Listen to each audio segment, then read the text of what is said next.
Besoin de compétences nouvelles pour raffermir notre capacité à nous défendre. Et donc aller vers la réserve. Mais vas-y toi au front, non? Un haut fonctionnaire doit faire preuve d'exemplarité. Où est-ce qu'il est ton casque? Va en Ukraine, sur le front, avec du napalm, tout en criant « j'aime l'odeur des terres rares au petit matin ». Et au fond, j'ai besoin de vous. Nous, on n'a pas besoin de toi, hein. Voilà, plot twist. Pendant qu'Éric Lombard réfléchit à comment vous prendre par derrière, vous et votre livret A, Macron, lui, veut carrément vous envoyer au front ukrainien parce que vous devez tout à la nation et surtout à lui, bien sûr. Ça, c'est un comportement extrêmement représentatif des parasites du haut, tout comme les autres parasites, hein. Qu'est-ce que vous pouvez faire pour moi? Qu'est-ce que la France peut faire pour moi? Qu'est-ce que toi, Jean-Kévin, tu peux faire pour Macron pour lui rendre service? Après tout, tu lui dois tout, hein. Tu lui dois une gigadette à 3300 €, une croissance poussive, une insécurité partout tout le temps, toujours plus d'augmentation de tes impôts, avec toutes ces bénédictions, Nicolas 30 ans, pourquoi est-ce que tu ne lui rends pas service? Pourquoi tu ne vas pas sacrifier ta vie au nom de notre bon Napoléon sur le front ukrainien, enfin? Et pourtant, son narratif, son petit discours est loin d'être fini, les amis, car il vous a aussi envoyé dans votre boîte aux lettres un livre de guerre. Pourquoi? Est-ce que c'est seulement pour vous faire ressentir de la peur, pour vous intégrer dans une histoire dans laquelle on va encore vous faire flipper comme un petit chinchilla cardiaque pour une guerre qui probablement n'arrivera jamais? Quelle sombre vérité se cache derrière tout ça? Ensemble, on va analyser son storytelling, comme d'habitude. Comment est-ce que notre ami Manu arrive à nous faire passer des vessies pour des lanternes et l'enfer pour le paradis? Et on va voir tout ça ensemble tout de suite.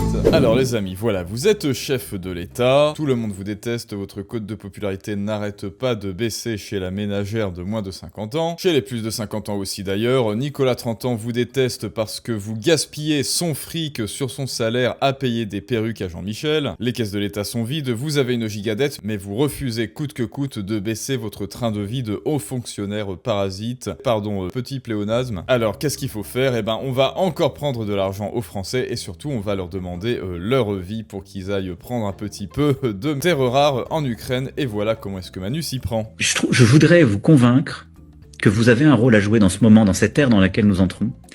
Et que peut-être dans notre pays, où depuis plusieurs années, on s'était habitué à se demander ce que le gouvernement pouvait faire pour nous. Et il en fait beaucoup, et je vais vous dire, on est un des pays où le gouvernement fait le plus à tous les âges de la vie.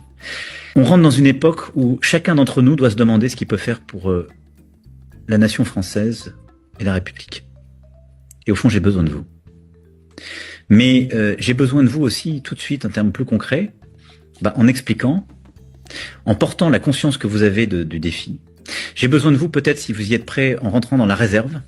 On a lancé un programme, une réserve, justement, soit auprès de nos armées, soit auprès de notre police, de notre gendarmerie ou autre. C'est mettre vos compétences au service de nos armées. Mettre vos compétences au service de cette mission de défense et de sécurité nationale. On a besoin de compétences nouvelles pour raffermir notre capacité à nous défendre. Et donc, aller vers la réserve. Et puis, je reviendrai vers vous dans les semaines à venir pour vous mobiliser, si je puis dire, sur différents registres. Pour vous mobiliser, si je puis dire, sur différents registres. Alors, Manu veut te mobiliser dans la réserve et au cas où il y aura une guerre en Ukraine, et ben voilà, c'est bon, tu as donné 75% de ton salaire et maintenant c'est bon, tu peux sacrifier tout le reste, c'est-à-dire toi-même. Donc quel est le storytelling que notre ami Manu nous livre? Bah c'est bien simple, le storytelling de la nouvelle ère, hein. Vous voyez, il va le dire au tout début. Nous sommes dans une nouvelle ère, donc ce narratif symbolise l'espoir et surtout le changement, une catastrophe, c'est-à-dire un changement radical de paradigme. Évidemment, concrètement, pratiquement, il n'y a rien qui a changé, à part que si l'inflation est galopante, le prix de l'électricité a augmenté, tu vas payer toujours plus d'impôts. Bref, une menace virtuelle, mais qui va justifier une demande d'effort réel de votre part. Ça alors, effectivement, ça a changé, ça a augmenté, mais bon, est-ce que Poutine compte envahir la France, annexer la France? Eh ben, c'est exactement ce que Manu veut que tu crois, et donc on est dans une nouvelle ère où évidemment Poutine c'est le grand ennemi, et il faut absolument sacrifier tous les Français en Ukraine alors que l'Ukraine ne peut mathématiquement pas gagner à cause de la masse critique des Russes tout simplement, et aussi qu'aujourd'hui même Zelensky a repassé un petit coup de fil pour redater Trump et que semble-t-il le scénario ce soit plus un scénario de paix que de guerre, mais non, ça n'est pas bon pour les affaires. Avec quel narratif sinon on va piocher dans l'épargne des Français? Avec quel narratif on va encore s'en mettre encore plus les fouilles sans pour autant changer notre style de vie de parasite du haut? Eh ben, il faut absolument leur faire croire qu'on est en guerre. Il faut absolument nourrir ce narratif. Donc revoilà ce qu'il dit, on va réécouter. Je voudrais vous convaincre que vous avez un rôle à jouer dans ce moment, dans cette ère dans laquelle nous entrons. Voilà, la petite flagornerie, tu as un rôle à jouer. Jean-Kévin, tu as un rôle à jouer. Nicolas, 30 ans. Évidemment, ton rôle pour l'instant, c'était de payer 60% d'impôts. Mais ça n'est pas suffisant, tu dois donner encore plus maintenant. Tu dois te donner corps et âme. Ton fric, ton corps, c'est pire que Vampire Impôt, au final des inconnus. Et que peut-être dans notre pays, où depuis plusieurs années, on s'était habitué à se demander ce que le gouvernement pouvait faire pour nous. Et il en fait beaucoup, et je vais vous dire, on est un des pays où le gouvernement fait le plus à tous les âges de la vie.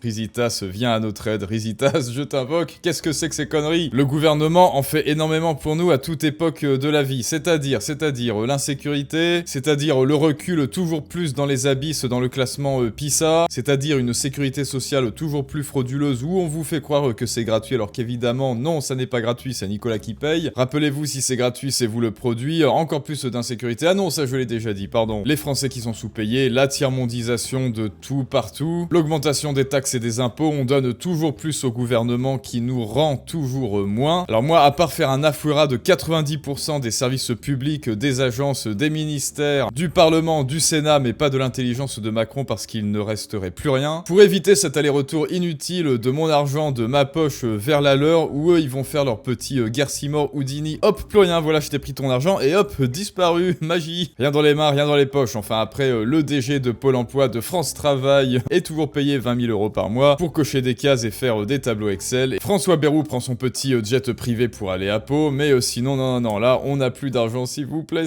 les Français, donnez encore plus. Et le système de Ponzi légal, qu'est le système de retraite aussi, évidemment. Ah, j'avais presque oublié, ben voilà, c'est ça ce que le gouvernement fait pour vous. Donc Manu, en tant que bon parasite, ne se dit pas à un seul moment qu'est-ce que je peux faire pour les Français avec tous ces milliards qu'ils me donnent. Non, il se dit qu'est-ce que les Français peuvent faire encore pour moi. Ils m'ont déjà donné tout leur fric, mais ça n'est pas suffisant. Vous devez maintenant vous sacrifier dans la chair. Voilà, vous êtes de la chair à canon et des vaches à lait, pendant que Gérard Larcher, lui, se nourrit de vaches entières tous les matins. On rentre dans une époque où chacun d'entre nous doit se demander point. ce qu'il peut faire pour la nation française et la République. Et au fond, j'ai besoin de vous. Mais Nous, on n'a pas besoin de toi, hein. Voilà, plot twist. Besoin de vous aussi, tout de suite, en termes plus concrets, en expliquant, en portant la conscience que vous avez du défi. J'ai besoin de vous, peut-être, si vous y êtes prêts, en rentrant dans la réserve. On a lancé un programme, une réserve, soit auprès de nos armées, soit auprès de notre police, de notre gendarmerie ou autre. C'est mettre vos compétences au service de nos armées. Mettre vos compétences au service de cette mission de défense et de sécurité nationale. Et je présume que tu me rendras mon fric, hein, si je m'inscris à la réserve, hein. Tu sais, tout ce fric que tu m'as ponctionné pour une sécurité que je n'ai pas, pour une retraite que je n'aurai jamais, pour une sécurité sociale dont je n'ai pas besoin, à part pour un détartrage par an chez le dentiste, et donc, pour le même prix, il serait beaucoup plus économe que tu me rendes cet argent et que moi j'investisse dans une mutuelle privée, indirectement, comme dans tout pays intelligent. Tout cet argent-là, Manu, est-ce que tu seras prêt à me le rendre si je m'inscris à la réserve, mais que si tu me dis d'aller au front ukrainien, je te dirais je peux pas, j'ai aquaponé. Besoin de compétences nouvelles pour raffirmir notre capacité à nous défendre. Et donc, aller vers la réserve. Et puis, je reviendrai vers vous dans les semaines à venir. Mais Manu, mais vas-y toi au front, non? N'oublie pas que tu es un haut fonctionnaire. Un haut fonctionnaire doit faire preuve d'exemplarité. Où est-ce qu'il est ton casque? Allez, prends ton casque, tes lames de rasoir, prends ton petit hélico, hein, qu'on a payé avec nos impôts, merci Nicolas. Va en Ukraine, sur le front, et le tien rasé, avec du napalm, tout en criant « J'aime l'odeur des terres rares au petit matin ». C'est ça que l'on attend de notre président, et tiens, prends aussi toute ta clique de ministre avec toi et va sur le front, et là tu pourras dire avec ton petit selfie: regardez les Français, moi j'y suis, je suis courageux, je suis l'exemple à suivre, donc venez aussi. Et là peut-être que ça nous donnera envie, mais pour l'instant, eh bien on a envie de te dire ça, alors pas fuck les Ukrainiens, mais juste fuck la guerre en Ukraine. Emmanuel Macron se dit prêt au combat, effectivement, peut-être que si on l'envoie au front, il serait capable de faire ça. En fait, les gens disent comme moi, hein, on compte sur toi pour être à la tête des troupes. Où seras-tu planqué dans les jupes de Jean-Mich, comme le minable petit chef que tu es? Va-t'en guerre de mes deux, pauvre blaireau prétentieux, c'est-à-dire Napoléon. Et pareil, hein, cette vidéo-là, quand il essaie de galvaniser les troupes, hein, il essaie de faire croire vraiment que nous sommes en guerre, mais c'est complètement pathétique. Et vraiment, les gens de X font de la télépathie avec moi. Ils disent pareil, ne demande pas ce que ton pays peut faire pour toi, demande ce que tu peux faire pour ton pays, n'est-ce pas Manu? N'est-ce pas que ça n'est pas ce narratif-là qui nous vend, hein? Je te prends tout ton argent, c'est moi le chef, et en plus tu iras à la guerre, évidemment, évidemment. Et pendant ce temps-là, Poutine, pourquoi voulez-vous que je détruise la France? Macron le fait déjà si bien, c'est exactement ça. Rappelez-vous les amis, on n'est pas sur cette chaîne pour râler, pour se gargariser de ces nouvelles ridicules, évidemment qui sont ridicules, mais on est ici pour mettre en place des solutions. Vous êtes la solution. Donc n'oublie pas, toi aussi qui a un message à faire passer, des valeurs nobles à transmettre au monde, de la valeur à transmettre au monde, mais que ce message n'a pas l'impact qu'il mérite, eh bien un autre le fera à ta place. Voilà, lui, il le fera à ta place et il occupera le devant de la scène tel un petit amateur bruyant, pendant que toi et tes idées, vous serez ignorés et méprisés et jouerez dans l'ombre derrière. Alors si ça n'est déjà fait, va voir la masterclass Fais-toi comprendre en description et en commentaire pour apprendre à vendre tes idées et augmenter ton impact sur le monde. Il y aura aussi les articles storytelling et persuasion. Et pourtant, sur ce narratif-là, hein, nous sommes en guerre, j'ai besoin de vous, eh bien ça n'est pas fini. Parce que vous avez très certainement reçu ce petit livret dans votre boîte aux lettres qui vous dit « Nous sommes en guerre, sacrifiez-vous », qui est fait vraiment pour catalyser cette peur, un petit peu comme le Covid. Et oui, on vous la met pour la deuxième fois à l'envers en moins de 5 ans. Europe 1 révèle ce matin que le gouvernement macroniste va envoyer à tous les foyers français un manuel de survie en cas de guerre. Une vingtaine de pages évidemment, et double objectif, faire monter la peur au maximum, c'est exact. Accoutumer les Français à l'idée d'une entrée en guerre, voilà, c'est ça. La sombre affaire qui se cache derrière, tout ça pour de la terre rare, tout ça pour piocher dans les 3000 milliards d'épargne des Français. Oh ça alors, c'est presque le montant de la dette. Eh bien écoutez les amis, petite séquence de fin, on va voir ce qu'ils ont à nous dire. En 3 parties. La première... Macron, Véronique, le gouvernement prépare un manuel de survie. Oui, alors que les déclarations du président Emmanuel Macron résonnent encore, la paix ne peut plus être garantie sur notre continent, la Russie devenue une menace pour la France, le gouvernement prépare donc un manuel de survie. C'est une information Europe 1, nous allons tous recevoir un livret pour nous expliquer la bonne conduite à suivre en cas d'attaque armée ou de catastrophe naturelle. Alors que va-t-il contenir, Jean-Baptiste Marty ? Il est de petite taille, une vingtaine de pages au total, et il est divisé en 3 parties. La première est intitulée « Se protéger ». Le kit de survie à avoir chez soi est notamment détaillé. Quelques exemples, avoir au moins 6 bouteilles d'eau, une dizaine de boîtes de conserve, ou encore des piles pour les lampes torches en cas de coupure d'électricité. Les numéros d'urgence, comme celui des pompiers ou celui de la police, sont notamment rappelés.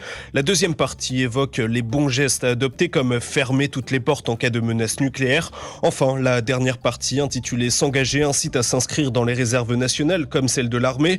Alors ce livret n'a pas encore de titre, mais 2 options sont sur la table. S'engager dans la réserve, et ben voilà, ça fait parfaitement écho à ce que l'on vient de voir de la part de Macron. Alors ce que j'aime bien, c'est quand ils ont dit oui, vous devez apprendre à fermer la porte à clé en cas d'attaque nucléaire. Non mais là, vraiment, oui, ben, vous vous rappelez Poutine et au Fouquet, cela, il prend son petit café et après il va dans son Panzer, bien sûr, ou son TR là. On n'a plus un rond, mais ils vont encore gaspiller de l'argent public pour nous pondre leur petit manuel de survie ridicule dont tout le monde se fout. Mais justement, on veut t'habituer à un style de vie, un lifestyle où tu te sentiras que la guerre est imminente, sans jamais la voir, évidemment. Manu, c'est l'enfant qui criait au loup, ce loup qui n'arrive jamais, mais quand il arrive, eh ben, il se fait grignoter lui-même, et certainement qu'en 2027, il va devoir rendre des comptes. Donc bah écoutez les amis, c'est à vous de me dire ce que vous pensez de tout ça. Est-ce que vous avez flairé l'arnaque, ou alors est-ce que vous mordez à l'hameçon tel un petit poisson, un petit chinchilla cardiaque? Est-ce que vous pensez vous aussi que la guerre et Poutine sont à nos portes, que vous vous sentez bien conditionné pour une guerre